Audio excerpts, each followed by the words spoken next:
नमस्ते ऑल, स्वागत है आप सभी का एक बार फिर से मेरे इस चैनल पर जिसका नाम है मेडिकल साइंस विद सौम्या। पिछले वीडियो में हम बात कर रहे थे फंक्शंस ऑफ लाइपोप्रोटीन के ऊपर चर्चा हो रही थी। Let us continue with that only. देखिए, हमने बात की थी काइलोमाइक्रॉन्स की। नेक्स्ट हम बात करेंगे VLDL, very low density lipoprotein.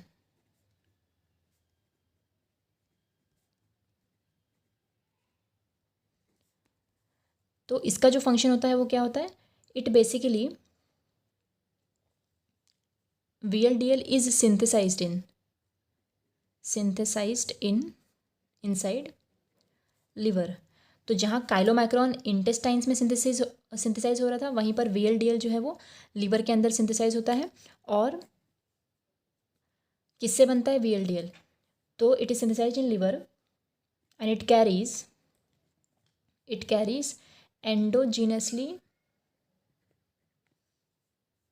synthesized TGs, triglycerides, from liver to peripheral tissues for energy needs। तो बेसिकली कुछ अमाउंट ऑफ TGs जो होते हैं वो हमारे लीवर के अंदर भी सिंथेसाइज हो रहे होते हैं। उन TGs को ट्रांसपोर्ट करवाने के लिए क्या बनता है? VLDL बनेगा। ये VLDL लीवर से निकल करके क्या करेगा? पेरिफेरल टिश्यूज़ के पास जाएगा। वहाँ पर क्या करेगा? ये TGs को सप्लाई करेगा फॉर द एनर्जी नीड्स। ठीक है, तो ये हो गया function of VLDL। Third is very important, LDL का क्या फंक्शन है? Low density lipoprotein. Low density lipoprotein see, ये क्या करता है? ये ट्रांसपोर्ट करवाता है, it transports cholesterol from liver to peripheral tissues. तो डिफरेंस देखिए, VLDL और LDL का डिफरेंस क्या है? VLDL TG को ट्रांसपोर्ट करवाता है लिवर से पेरिफेरल टिश्यू पर। LDL जो है वो कोलेस्ट्रॉल को ट्रांसपोर्ट करवाएगा लिवर से पेरिफेरल टिश्यूज़ तक। नॉर्मली क्या, किस लिए ट्रांसपोर्ट करवाता है नॉर्मली? ये for the purpose of synthesis of steroids, और it is incorporated into membranes. तो ये नॉर्मल फंक्शनिंग थी। लेकिन अगर ये लेवल्स बढ़ जाएंगे तो डिपॉजिट ऑफ कोलेस्ट्रॉल बढ़ जाएगा। और जब डिपॉजिट ऑफ कोलेस्ट्रॉल बढ़ेगा तो क्या होगा? इंक्रीज्ड LDL अगर हुआ तो increased cholesterol at peripheral tissues,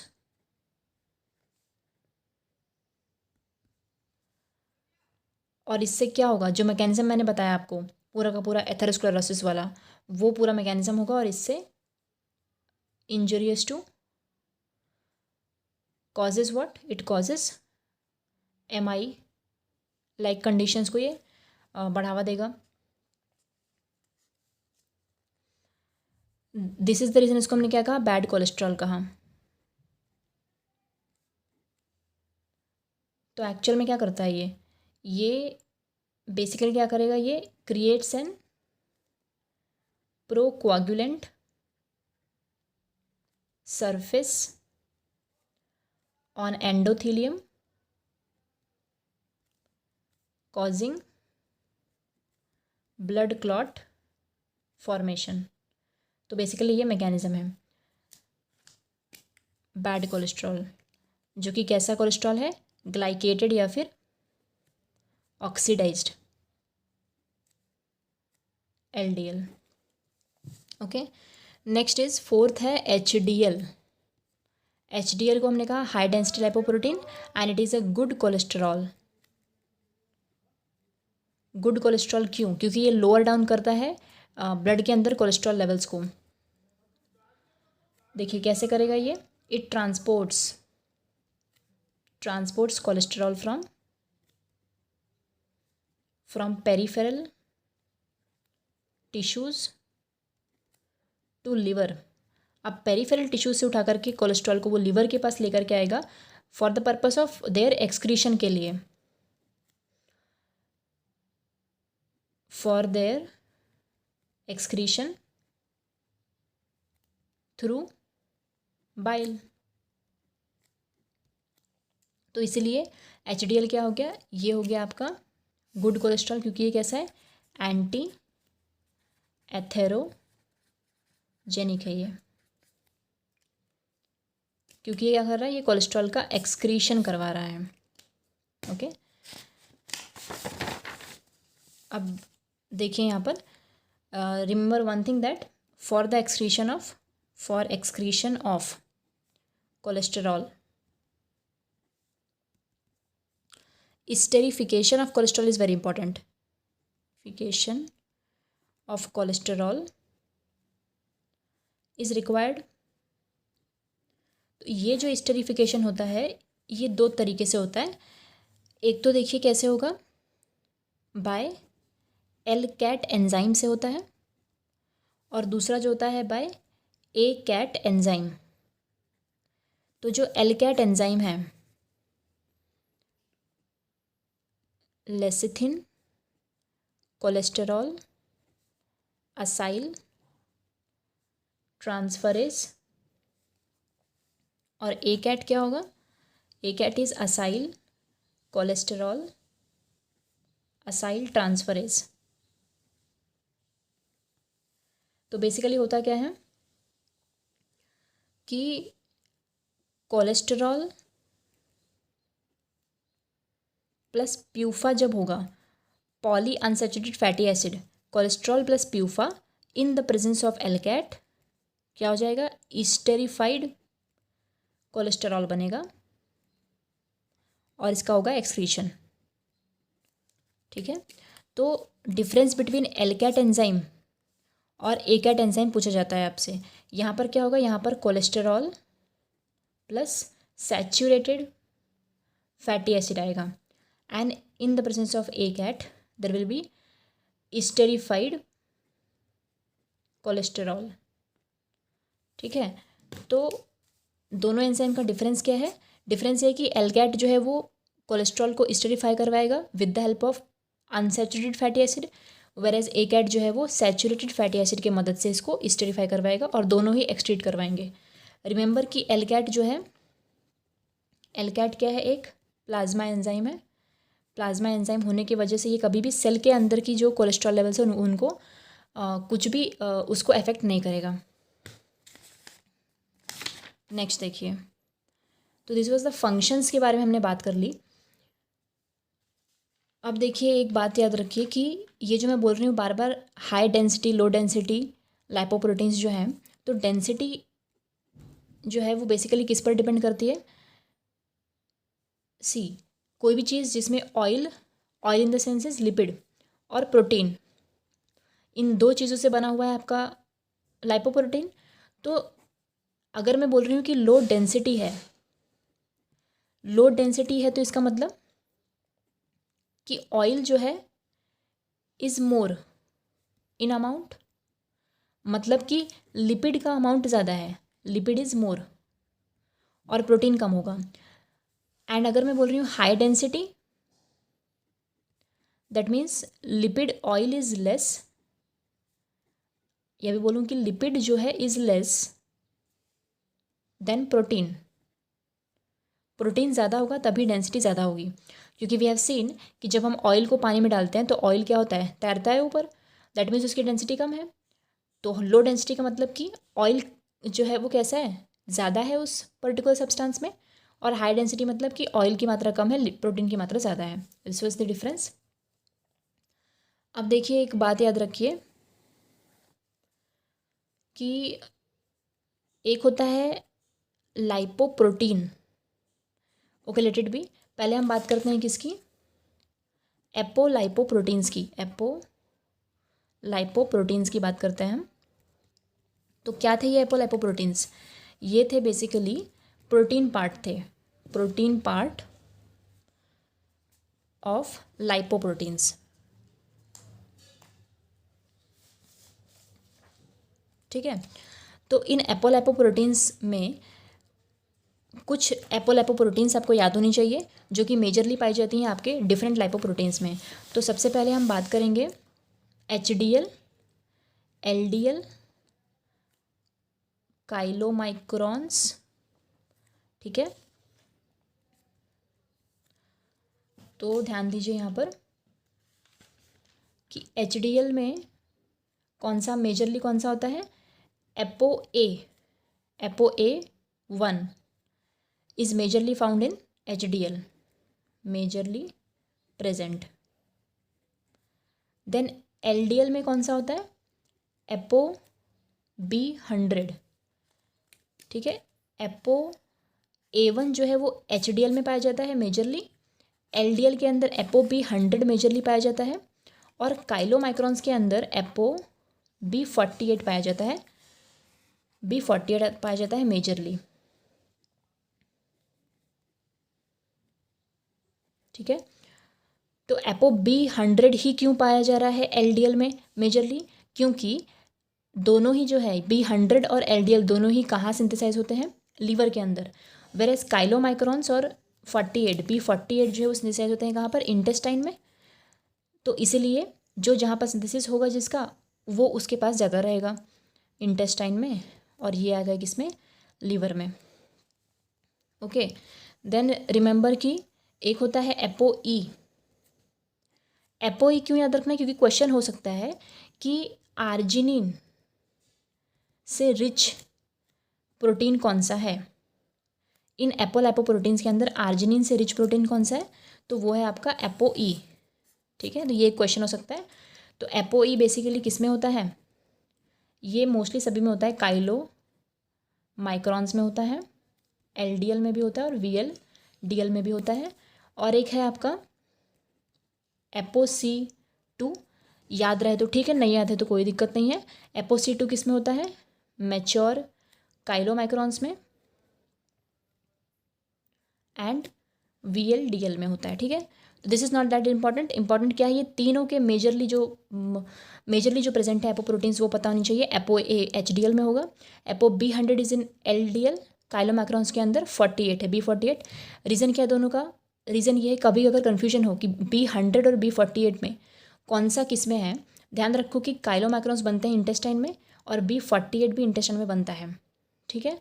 तो ये दोनों, ये जो है ये बेसिकली काइलोमाइक्रॉन्स में ज़्यादा होगा, और LDL लीवर में बनता है एंड B100 भी लीवर में बनता है, देयरफॉर वो वहाँ पर जाता है। ओके, नेक्स्ट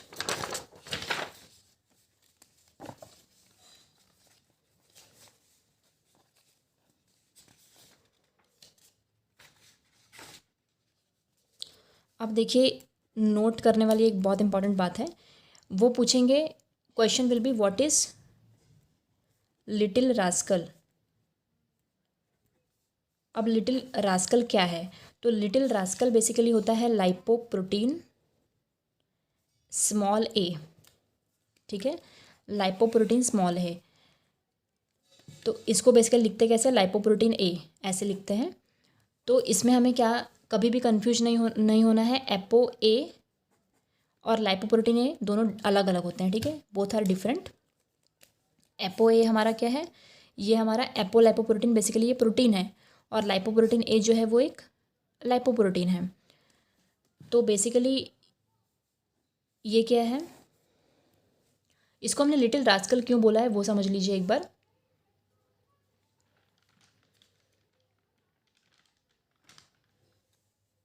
देखिए यहाँ पे, it has homology with plasminogen. Plasminogen पता है ना क्या है आपको, प्लाज्मिनोजन जो है इज एन एंटी कोआगुलेंट, ठीक है। तो लाइपोप्रोटीन A जो है वो होमोलॉगस है to this plasminogen, thus it interferes with plasminogen activation and impairs fibrinolysis। Fibrin को तोड़ेगा नहीं है, दैट मीन्स क्लॉट डिजॉल्व नहीं होगा, और क्लॉट डिजॉल्व नहीं होगा तो क्या होगा, लीड्स टू इंट्रावेस्कुलर थ्रोम्बोसिस, या फिर उसको बढ़ावा देता है, और इससे क्या होगा, MI, लीड्स टू MI, ठीक है। तो इसीलिए क्या कहा हमने इसको हमने लिटिल रास्कल कहा। तो लाइपोप्रोटीन ए जो है मेजरली किस में होता है, major amount in age of 30 to 40 years. ठीक है, तो ये था लिटिल रास्कल। अब देखिए कुछ बेसिक क्वेश्चन देख लेते हैं यहाँ पर हम। जैसे कि वो पूछेंगे कि HDL levels, HDL cholesterol decreases इन विच कंडीशंस। तो हम बताएंगे पहला क्या, लिवर डिजीज़। लीवर ही अगर ख़राब रहेगा तो बनेगा ही नहीं HDL, तो सीधी सी बात है कि लिवर डिजीज़ में HDL कम हो जाएगा। स्मोकिंग करेंगे तो भी HDL कम होता है। देन इज HDL कोलेस्ट्रॉल कम कब होगा, लिवर डिजीज़ में, स्मोकिंग में। ओके, अगला क्वेश्चन है कि कब इंक्रीज्ड HDL लेवल्स होते हैं।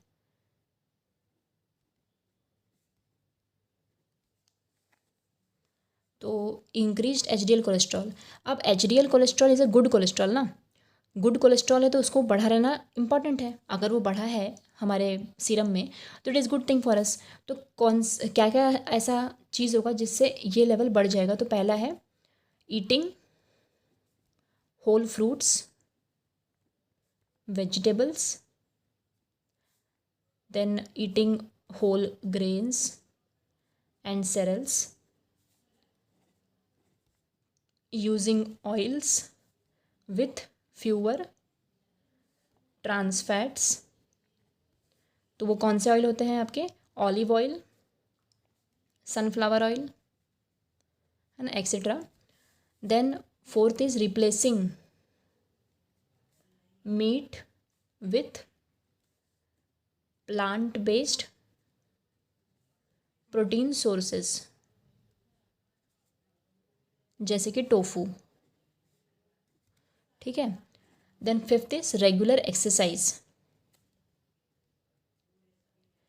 तो इन चीज़ों से कोलेस्ट्रॉल लेवल्स जो होते हैं वो बढ़ते हैं। नेक्स्ट देखिए, नेक्स्ट क्वेश्चन होता है कि व्हाट इज़ फ्राइडवाल्ड इक्वेशन। ये तो डेफिनेटली पूछेंगे कि फ्राइडवाल्ड इक्वेशन क्या है, बहुत ही इंपॉर्टेंट है ये। देखिए, इट इज़ नथिंग बट कि for calculation of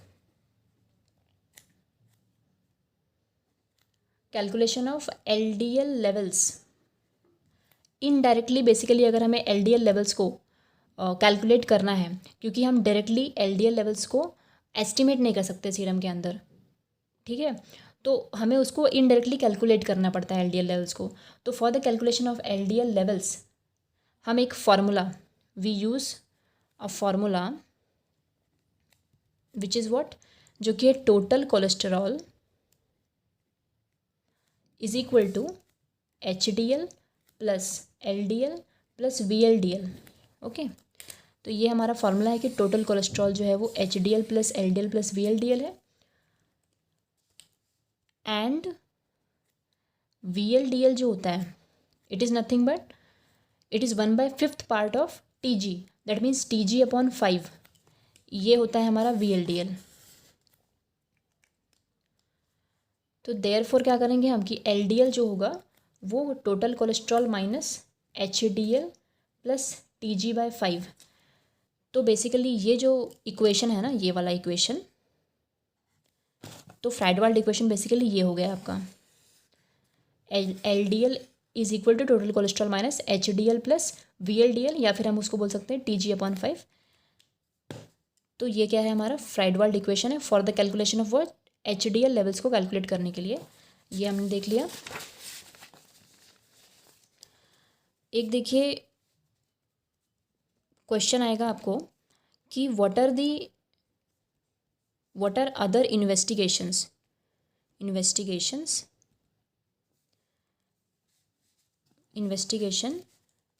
for MI।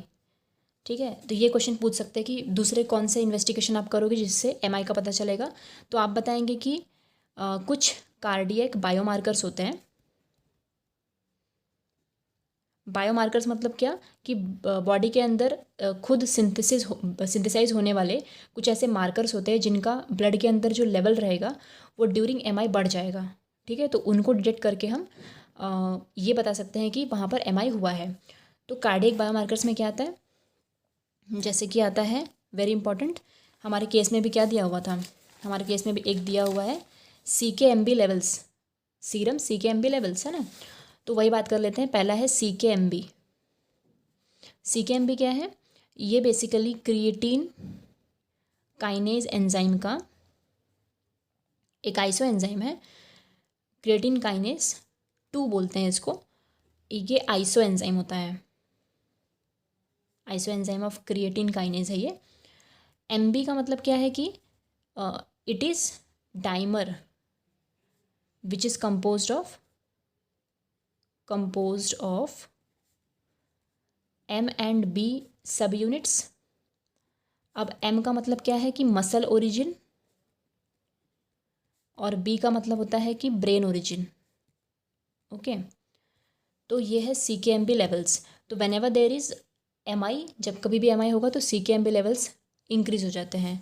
CK-MB levels more than 6, ठीक है, इन MI। तो हमने CK-MB देख लिया। अगला है कुछ कार्डियक के प्रोटीन्स, कार्डियक प्रोटीन्स जिसमें आता है क्या, मायोग्लोबिन आता है। तो मायोग्लोबिन जो है वो क्या है, मायोग्लोबिन हमने पढ़ा था कि स्केलेटल मसल हो चाहे कार्डियक मसल हो, दोनों में ही वो ऐसा ग्लोबिन पार्ट है जिसमें एक ऑक्सीजन का मॉलिक्यूल ये कैरी कर रहा होता है, ठीक है। तो बेसिकली ये जो है मायोग्लोबिन, ये अर्लीस्ट तो होता है, earliest to rise in blood, but not specific, ठीक है। क्यों, because also present in skeletal muscle, ठीक है। तो वो डायरेक्टली पूछ सकते हैं कि which is the earliest marker जो कि राइज करेगा but it is not specific, तो आंसर आएगा आपका मायोग्लोबिन, ठीक है। नेक्स्ट, ये पहला हो गया कार्डियक प्रोटीन में। दूसरा है बहुत इंपॉर्टेंट, ट्रोपोनिन्स। ट्रोपोनिन्स, वही ट्रोपोनिन देखिए जो हम फिजियोलॉजी के अंदर आप बेसिकली पढ़ोगे उसको, मसल कॉन्ट्रैक्शन के लिए हेल्प करता है। Troponin I, troponin T, troponin C, है ना। तो इसमें से जो ट्रोपोनिन आई होता है, ये होता है कैसा, मोस्ट स्पेसिफिक, हाईली स्पेसिफिक होता है ट्रोपोनिन आई, एंड सेंसिटिव भी होता है हाईली, ठीक है, troponin I. Then troponin T जो है वो कैसा है, स्पेसिफिक और सेंसिटिव दोनों है। ट्रोपोनिन टी जो होता है, it is checked in patients who visit medical care after 3rd day of MI, ठीक है। तो इमीडिएट अगर देखना है तो ट्रोपोनिन आई देखते हैं हम, लेकिन अगर तीसरे दिन के बाद वो मेडिकल केयर में आ रहा है वो पेशेंट, तो हम ट्रोपोनिन टी लेवल्स को चेक करते हैं ताकि कि हम कंफर्म कर सकें कि उस बंदे को MI हुआ था। ओके, देन हाँ, तो basically CK-MB levels and cardiac proteins, ये 2 होते हैं बहुत इंपॉर्टेंट, जो कि अदर इन्वेस्टिगेशन आप कर सकते हो, ठीक है। दिस 2 आर वेरी इंपॉर्टेंट, ठीक है। अगला क्या है, एक और क्वेश्चन वो पूछेंगे आपको कि ट्रीटमेंट क्या है इसका, ट्रीटमेंट क्या होगा। तो बेसिकली हम कहते हैं कि पेशेंट इज़ गिवन स्ट्रेप्टोकाइनेज, जो हमने 12th के अंदर पढ़ा था, which is a clot buster होता है, ठीक है। तो स्ट्रेप्टोकाइनेज दोगे आप उसको, या फिर आप उसको एंटी हाइपरटेंसिव ड्रग्स भी दे सकते हैं, ओके, एंटी प्लेटलेट ड्रग्स भी दे सकते हो आप उसे। This is again a question, viva question. तो बेसिकली इतना ही है वाइवा क्वेश्चन। अब हमने क्या यहाँ पे देखा था, देखिए मैंने आपको यहाँ पे कहा है कि यूजिंग ऑयल्स विथ फ्यूअर ट्रांसफैट्स। तो अब ट्रांसफैट्स की बात आई ही है, तो लेट अस डिस्कस कि ट्रांसफैट्स क्या होते हैं। देखिए एक लास्ट क्वेश्चन है कि डिफरेंस देख लेते हैं। देखिए हमने अभी प्यूफा के बारे में बात किया, important for excretion of cholesterol, है ना। Therefore it is beneficial to health, ठीक है। But excess is avoided because it produces free radicals, ठीक है। तो ये प्यूफा हो गया। दूसरा है ओमेगा 3 फैटी एसिड्स। ये भी क्या होते हैं, हेल्थ के लिए बेनिफिशियल होते हैं। क्यों?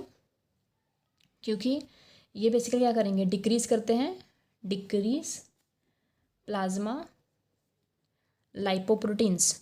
कौन से वाले लाइपोप्रोटीन्स? एलडीएल को कम करता है और वीएलडीएल को कम करता है, इसलिए इट इज़ ऑल्सो बेनिफिशियल, ठीक है। किस में होता है ये? फिश ऑयल में होता है, फिश ऑयल में होता है। देन थर्ड है हमारा ट्रांसफैट्स, वेरी इंपॉर्टेंट। ट्रांसफैट्स जो होते हैं ये क्या होते हैं? ये बेसिकली दे आर एथेरोजेनिक। क्यों? क्योंकि they lower HDL levels and increase LDL levels. तो इनका काम ये होता है बॉडी के अंदर ट्रांसफैट्स का, इसलिए ये क्या होते हैं, नॉट बेनिफिशियल, ठीक है। ट्रांसफैट्स, इसीलिए हम कहते हैं कि ट्रांसफैट्स को हमेशा क्या करना है, आपको अवॉइड करना है। कहाँ होता है ये ट्रांसफैट? आपके वेरी फेवरेट खाने में होता है, स्नैक्स के अंदर, ठीक है। तो बेसिकली कहाँ पाया जाता है ये? Present in industrial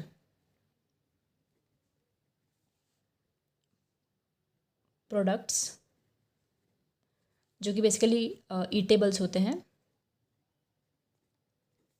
to increase shelf life, ठीक है। तो इसीलिए हमें क्या करना पड़ता है, अवॉइड करना पड़ता है ये सारे प्रोडक्ट्स को, सो दैट कि हम ट्रांसफैट ज़्यादा कंज्यूम ना करें। तो बस इतना ही है। आई नो कि ये जो टॉपिक था वो बहुत थोड़ा सा लेंदी है ये वाला, बट बहुत ही इम्पॉर्टेंट जो क्वेश्चंस आ सकते थे इसमें, नॉट ओनली आपके वाइवा पॉइंट ऑफ व्यू से बट ऑल्सो आपके theory exam point of view से भी बहुत कुछ कवर कर लिया है हमने इस टॉपिक के अंदर। तो till then thank you so much. I am very happy कि मैंने पूरा जो हमारा केस बेस्ड क्वांटिटेटिव एस्टिमेशन वाला जो टॉपिक था बायोकेमिस्ट्री प्रैक्टिकल के अंदर, वो पूरा कवर हो चुका है। This was the last topic of it, जिसमें हमने कोलेस्ट्रॉल लेवल्स कैसे एस्टिमेट करेंगे वो देख लिया है। अगर अभी तक आपने वीडियोस देखे नहीं है मेरे, तो प्लीज़ जाइए और फ्रॉम द वेरी बिगनिंग जो हमने सबसे पहले केस डिस्कस हुआ था हाइपोग्लाइसेमिया का, वहाँ से आप देखिए केसेस को। एक बार आप देखोगे तो आपको समझ में आएगा, yes it is very useful for you guys. तो मिलते हैं अगले वीडियो में, कुछ नया टॉपिक रहेगा। अगर आपको ये वीडियो पसंद आया तो please like share and subscribe my channel. Till then thank you, keep watching my videos.